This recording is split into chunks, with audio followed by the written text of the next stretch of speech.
Before we move on to September 17th, you may be asking yourself, who are these two men picked up in Fort Worth, Texas, found with all the details mentioned, particularly with what Pete Wilson detailed, as we've promised to address Newark Airport in New Jersey, where these two Middle Eastern men originated from. The two men are Ayub Ali Khan and Mohammed Jaweed Azmath, and reports about their arrest first appeared on local Texas news on September 13th, but their story really started to pick up mainstream media coverage until the evening of September 14th and morning of 15th, intensively by NBC News. Matt, good morning to you. That man arrested when he had false identification in New York. Authorities not satisfied with his answer, so they're holding him as a material witness. But as for what federal officials consider one of their hottest leads, it's the detention of two other men stopped on a train. Investigators believe they may have important information about the terrorist support network. Senior officials now say the FBI is very eager to find out exactly what the two men were up to when they were detained Wednesday on an Amtrak train in Texas. Authorities say the two, Ayub Khan and Mohammed Azmath, boarded an airplane in Newark on Tuesday, the day of the suicide plane attacks, bound for San Antonio, getting off the plane when it was grounded by the FAA in St. Louis. They then boarded an Amtrak train but were detained in Texas after getting into an argument during the train ride. Federal agents say the two were carrying box-cutting knives, similar to the ones the FBI says were used by the hijackers to intimidate passengers. Investigators have been questioning the men in Texas, saying they've been somewhat cooperative. Not saying that they weren't cooperative. We talked to them, of course. But now authorities plan to question them further in New York. And a senior government official tells NBC News he believes they likely have information about the terrorist network responsible for this week's attacks. Two men were taken into custody at an Amtrak train station in Fort Worth, Texas. The two men are proving to be, according to law enforcement sources, quite instrumental to the case. 51-year-old Ayub Ali Khan and another man were on a flight from Newark that was bound for Texas, that along with other flights on Tuesday morning were grounded after the terrorist attacks. Now, the plane was stopped in St. Louis, and from there, he and his associate, 47-year-old Mohammed Jaweed Azmath, took an Amtrak train to Fort Worth, where their suspicious behavior, apparently an altercation on the train, triggered authorities to be called in. Now, at the train station in Fort Worth, they were stopped by officers who took them in for questioning for suspicion of drugs.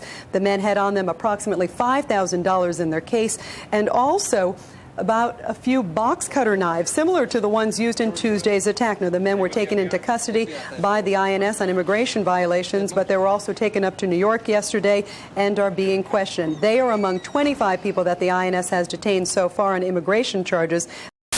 Day 5 of the investigation, and federal agents now confirm that at least 25 people are being detained in connection with the attack. Some are being held merely because it appears they're in this country illegally. But others, sources say, are getting a closer look, including the two men taken off a train on its way to San Antonio the day after the hijackings. In their possession, investigators say, box cutters, hair dye, thousands in cash, and unused airline tickets. Sources now confirm the two have been flown to New York for further questioning. And late today, federal agents raided a Jersey City, New Jersey apartment where it's believed the two men once lived. Other developments today. NBC News learns the FBI raids this Jersey City apartment of two men being questioned in New York for a possible connection to the terrorists. Ayub Ali Khan and Mohammed Jaweed Azmath were picked up after a bizarre cross-country trip on the day of the bombing. The FBI says the men first boarded a TWA flight in Newark en route San Antonio. The plane was grounded in St. Louis after the attacks. They got on an Amtrak train, acted suspiciously. Their Jersey City apartment in the same neighborhood as Abdul Rahman's, the blind sheikh in jail for life for coordinating the bombing of the World Trade Center 9 years ago. The men reportedly caused some type of disturbance on the train that caught the attention of passengers and Amtrak officials. When the train stopped in Fort Worth, the men were detained by DEA agents on a routine drug sweep. When Khan and Azmath could not produce passports or proper identification, INS agents booked them into the Tarrant County Jail as illegal aliens in transit. Throughout the morning, FBI task force members and other federal agents were in and out of the Amtrak station in downtown Fort Worth. What can you tell us about what's going on here at the Amtrak station? Not a thing. Agents did seize the men's luggage. One was tagged with a TWA baggage claim ticket dated September 11th. Sources have told NBC5 the men were in possession of box cutters and large amounts of cash. There are also reports that one man was wanted on a warrant and the other had an expired visa with a New York City ID card. But perhaps the biggest break of all were the arrests of these two men on a train in Fort Worth the day after the attacks. Police say they were carrying thousands of dollars in cash and box cutters. Maybe there weren't contingency plans, and they're arguing over what's our next role, where do we go, and they got in a fight over it, and somebody noticed them, and now they're in custody. And that could be a huge break, especially if they cooperate. Ayub Khan and Mohammed Azmath, both labeled as Indian nationals, were roommates and lied to authorities on numerous accounts of fraud, such as their ages clearly not fitting with their appearance, in what Rita Cosby reported that they were 47 and 51 years old. Khan, whose true name is Gul Mohammed Shah, was 34, and Azmath was actually 30 years old and comes from Pakistani ancestry. He also had a Pakistani wife who was his second cousin that while in custody, he married in a ceremony conducted over the telephone when she was in Karachi, Pakistan. Both Azmath and Khan had fake Indian passports, and according to their landlord, they had been living in 6 Tonell Avenue, Jersey City, apartment 202 for 5 or 6 years.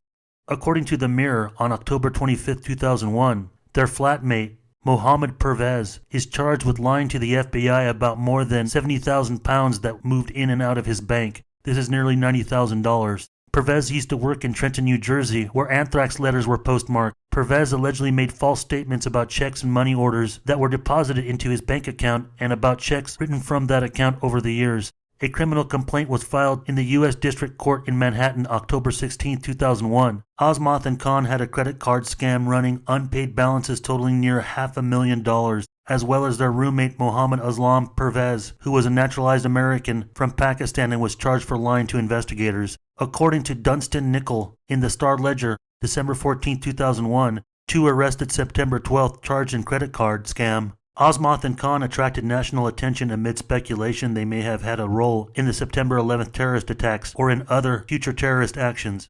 But the complaint unsealed yesterday makes no mention of the attacks. It does say one of the bank accounts used had been opened at the Citibank branch on the Trade Center concourse.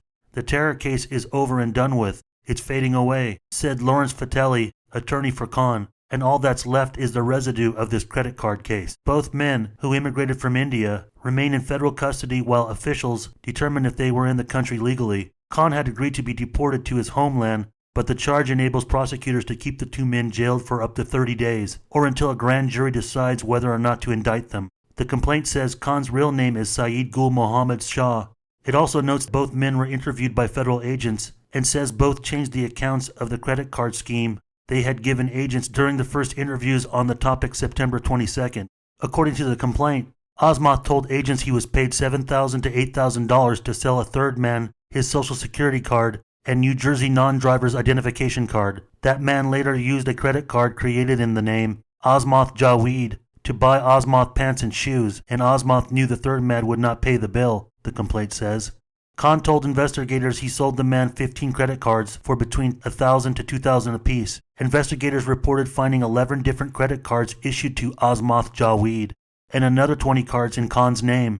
Together, the cards had unpaid balances totaling $473,000, the complaint states. This should give you a good idea why in some cases it may have not been necessary, even for official hijackers, to find a direct money trail when these sorts of operations and cells can be handled off the book by generating its own income through the underworld of organized crime and black market schemes. But unlike what Andrea Mitchell detailed in her report, and unlike the labels on their bags, Azmath and Khan did not board a TWA flight at Newark, but instead an American Airlines plane, Flight 1729. This mistake with a TWA flight was also reported by other news sources, including this UK newspaper. However, clearly demonstrating the seriousness of them and their flight being another potential 5th hijacked plane on 9/11, modeled next to the 4 official flights. They purchased one-way tickets, as did all the 9/11 hijackers. One of them purchased their ticket by exchanging another plane ticket that was for September 12th, while also paying for the extra fee for the service of exchange. Their American Airlines Flight 1729 departed out of Newark Airport just 8 minutes after United Airlines Flight 93 did at 8:50 a.m., which as we know was hijacked and crashed in Shanksville, Pennsylvania. Again, this could also be another reason for the circumstances with no security CCTV video provided from Newark Airport, as well as what we already suspect with 2 passengers on board Delta 1989 departing out of Boston Logan, in that it's possible that maybe a third hijacker chickened out or wasn't able to make Azmath and Khan's flight and mission for whatever reason, considering that we know that there's been a suspect pattern in the ratio of 3s, where it's only 3 Middle Eastern suspects who seem to have attempted to hijack United Flight 23 out of JFK Airport, and that with Flight 93 at Newark Airport itself, 5 passenger phone calls that detailed the hijacking scenario being carried out all said that there was only 3 hijackers. According to reports at the time, one of them had a plastic box cutter knife, but it was later claimed to be used in their previous job at a newsstand in Newark's Penn Station. Those early reports detailing box cutters on Azmath and Khan, as well as a few obscure cases with such items being found on other flights and airports, was all used to harmonize with the details conveyed from Barbara Olson on Flight 77 to her husband, Solicitor General Ted Olson, on the phone, describing a hijacker using a plastic-like knife weapon, sparking the narrative of the box cutter myth being the official weapon in all 4 hijacked flights on 9/11. Aside for the over $5,000 cash found between both of them, even though some early reports stated $20,000, they were also found with a pocket knife and black hair dye.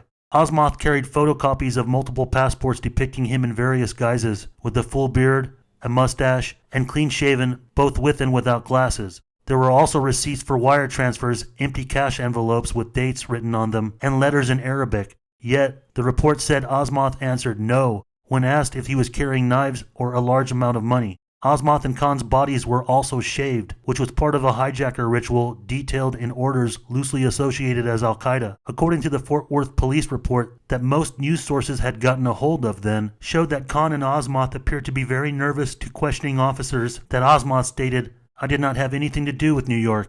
It also stated, the carotid pulse on his neck was visibly pulsating rapidly, and Azmath broke into sweat above his brow, and that Khan was very nervous and evasive when he was questioned about his travel plans. Plus, it also showed how their stories did not corroborate, as Azmath told officers he was going to see a friend in San Antonio and stay a month, while Khan said they were planning to stay only a week.